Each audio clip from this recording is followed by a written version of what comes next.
Cuando partí con el gramo yo te diría que en verdad mi familia o mis amigos, por un lado, no es que no le dieran importancia, pero siempre se vio como un proyecto chico, como una idea, no sé, como un proyecto universitario.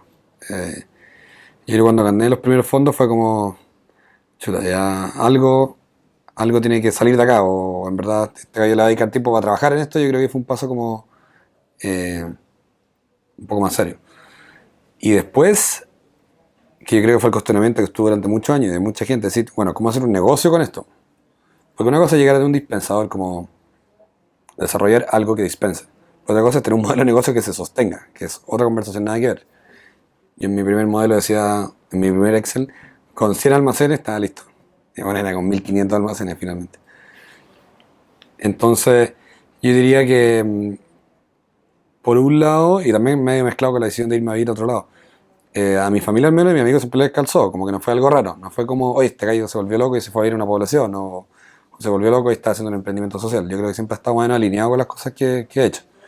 Y la universidad estuvo bien metido en política universitaria, cuando tú, que tiene mucho de buscar cambiar las cosas o tener impacto. Mi forma hoy es desde el emprendimiento social y, y yo creo que no fue un giro extraño ni algo que mi entorno me dijera, oye, te volviste loco. Lo que sí, cuando fue tomando distintas etapas, como que la conversa era un poco distinta. Ya no era, oye, qué interesante el dispensador, decir, bueno, tenéis que sostener una empresa porque hay una esperanza en torno al gramo. A mí lo que me pasó y me pesó mucho y me impulsó mucho a seguir haciendo el gramo era que el gramo no es solamente sobre los porotos o el detergente, finalmente es una creencia de que pueden haber empresas distintas. Y eso es lo que me hizo levantar muchas veces momentos muy duros en el gramo, porque yo dije el gramo es mucho más importante que solamente un emprendimiento de José Manuel Moller. Es poder demostrar que se pueden hacer las cosas distintas y eso inspira a otro y eso ojalá contagie y lo logramos, llegamos a un punto de equilibrio y hoy en día estamos en una etapa que yo jamás hubiera pensado. Y lo interesante es que probablemente hubiese sido el gramo que me hubiese gustado hacer desde el principio. Se dio vuelta el círculo, terminé en vez de hackear a Unilever, ahora vendo productos de Unilever. Probablemente los que antes eran mis enemigos, ahora tienen que ser amigos, porque nos tenemos que poner de acuerdo en esta carrera que tenemos de 10 años. Y lo otro que se sumó, una perspectiva más mundial. Cómo convencer a los mayores productores del mundo de envases. Y eso es lo que estamos hoy en día. La otra vez lo que yo decía es que Algramo busca dejar obsoleto el reciclaje, que es mega ambicioso. De hecho, hoy día el reciclaje es como la solución a los problemas, según muchos, y como se está viendo. Hay que reciclar, bien. Pero antes que eso, ojalá no tengamos que reciclar.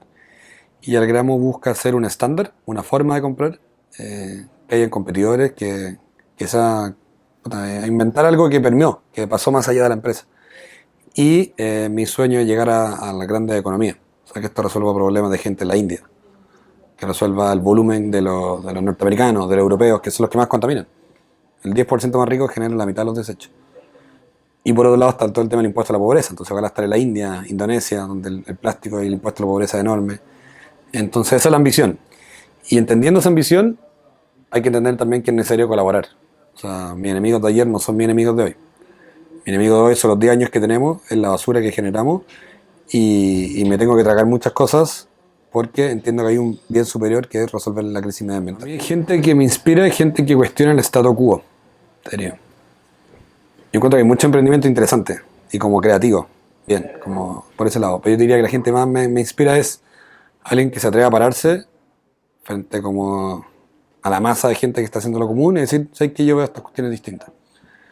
Casos como esos tenemos hoy día desde la versión más junior de la Greta, que ha tenido enorme cuestionamiento, pero es una niña que dijo que a mí lo que más me llama la atención es el origen de todo esto, no es tal vez hoy en día lo que dice, es el origen, es decir, ¿para qué voy a ir al colegio si cuando yo salga de la universidad ya no hay planeta?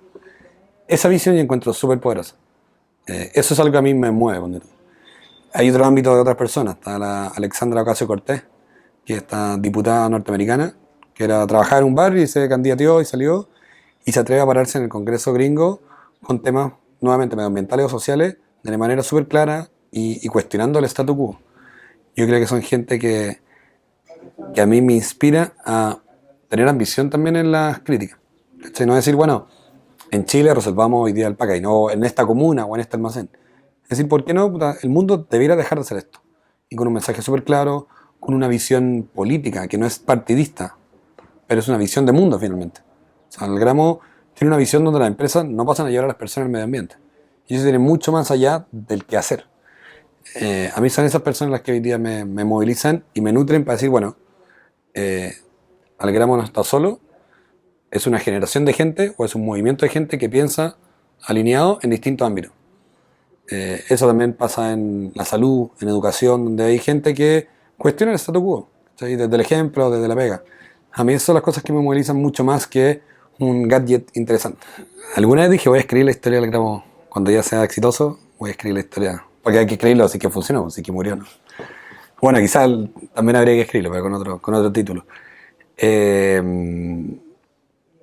Uno que está de todas maneras, el tema de haber cerrado Colombia.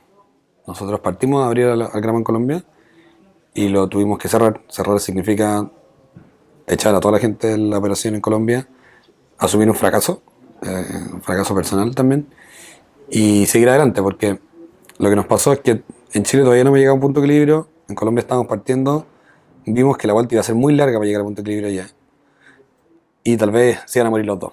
Entonces, podamos, tuvimos que cortar Colombia, volvimos a Chile, y justo después el año siguiente llegamos a un punto de equilibrio.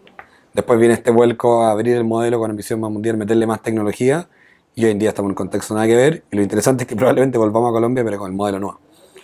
Pero yo te diría que lo más difícil, o uno de los momentos más difíciles, tiene que haber sido ese. Yo soy malo para escuchar consejos. Yo creo que los emprendedores igual son malos para escuchar consejos.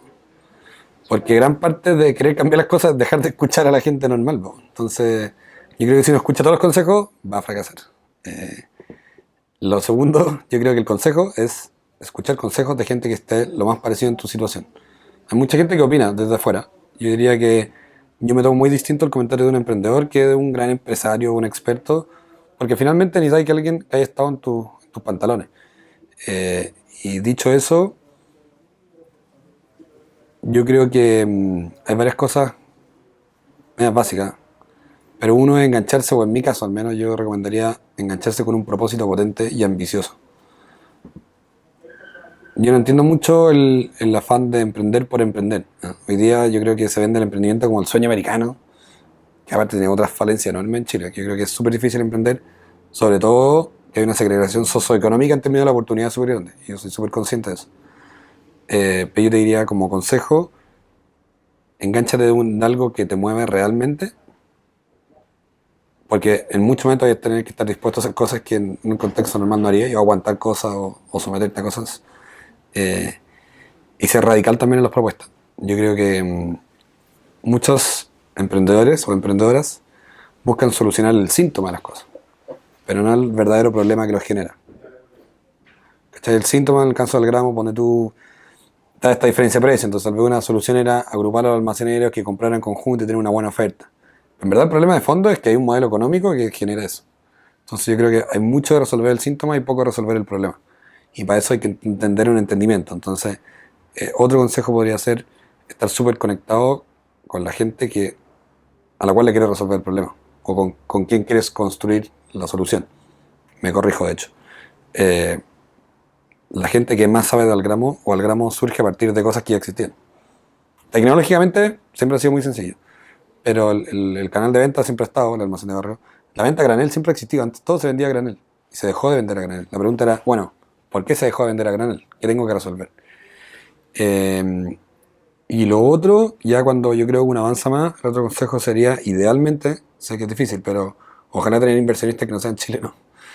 Eh, que es un punto importante porque al menos yo me di cuenta, lo que me tocó a mí, es que la mentalidad chilena no está tan alineada con la necesidad de riesgo que tiene un emprendimiento. La gente decide invertir construcción, minería o al gramo. Así, nunca va a entrar en esas cánones, ¿cachai? Nunca, no tenía ni EBITDA que mostrar. Eh, yo creo que no tenemos la mentalidad hoy día, o al menos lo que me toca a mí, espero que cambie, de riesgo que necesitan los emprendimientos. Y eso no quiere decir que hay que invertir en cualquier cosa, pero hay que atreverse a invertir en casos donde hay ciertas variables que no están resueltas, porque es la única forma de hacer algo distinto. Es imposible tener algo disruptivo si es que no hay atrás inversionistas disruptivos. Y yo creo que en Chile hay muy poco de eso. Entonces, yo empujaría a que ojalá aprovechar redes hoy día, gracias a la tecnología, hay muchos congresos, conferencias, contactos, LinkedIn, para llegar a gente de afuera y ojalá enchufarse con gente que viene con un trote más avanzado. Para emprender hay un montón de obstáculos y yo creo que hay que decir algo que se dice poco. Los obstáculos son distintos dependiendo de dónde venís. Es mucho más fácil emprender viniendo de Comercial de la Católica, de un colegio privado. Eso es mucho más fácil. Aún así es difícil, pero primero es una gran distinción. Otra capa de dificultad que tuve, diría, es emprender en un emprendimiento social. Porque hay que convencer a la gente de que la empresa tal vez en el corto plazo no va a ser la más rentable, pero en el largo plazo sí lo va a hacer. Y eso es muy difícil porque tienes que tener de nuevo inversionistas que crean en ese tipo de modelos, ¿cachai? O esa paciencia. Entonces, yo creo que para las primeras etapas en Chile está súper bien, como a Corfo, o sea, hoy en día alegramos, existe gracias a Corfo, miles de emprendimientos, el primer impulso lo dio Corfo. El Estado en este sentido como súper bien, pero después la etapa privada, muy muy mal. Eh, y yo te diría que esa es de las mayores barreras para crecer, que es mega cliché, pero yo creo que es real. O sea, si no hay inversión no se puede crecer, po. Y curiosamente la etapa nueva del gramo, yo creo que para adelante ya no van a haber más inversionistas chilenos en el gramo. O al menos no lo quiero. Muchas veces digo, bueno, con la plata que tuve al principio, si partiera de cero, sería tan distinto y tanto más eficiente. Eh, Hay errores grandes, pues como haber partido ponte tú muy temprano a Colombia. Que es un error grande. ¿Cachai? No es como me equivoqué un poquito en la celda, sino que estuve 2 años empujando un modelo con personas, con todo, viajando para afuera. Yo creo que es el más grande por lejos. Pero hay miles de aprendizaje que yo tampoco me castigaría tanto, en términos financieros al menos, porque yo creo que al emprendedor y emprendedora le pasa un poco como a la gente cuando está enamorado. Como que escucha bien poco a la gente afuera y dice, no, pues estoy enamorado de esta cuestión. Y la única forma de aprender es a porrazos. Y realmente los porrazos son más caros, son más baratos, pero yo creo que esa es la única forma. Y es más, yo creo que es súper difícil transmitir un porrazo a otra persona. Por eso yo creo que el tema de los consejos es difícil. Porque en verdad, tienes a alguien que haya vivido algo muy parecido o te tiene que pasar. Eh, entonces, nada, el error sin duda fue lo de Colombia y muchas decisiones de escalar, ponte tú un modelo dispensador que no estaba listo para escalar, entonces pues el servicio técnico de eso se me escapó. Decisiones logísticas también de externalizar cosas, después internalizar, después había que volver a externalizar. Y creo que el gramo ha agarrado vuelo porque es algo súper fácil de entender, por un lado, y súper fácil de empatizar. Como decir, es obvio que si mi envase de detergente es increíble, o sea, no tengo que usarlo un mes y después botarlo. O sea, es obvio que la gente que compra menos no debería pagar más, po. O sea, es absurdo tener a la gente con menos plata pagando más. Es súper fácil de empatizar con eso. Yo te diría que el relato también lo hace súper cercano. Yo creo que es súper importante tener una buena historia. En el gramo yo creo que tiene una muy buena historia.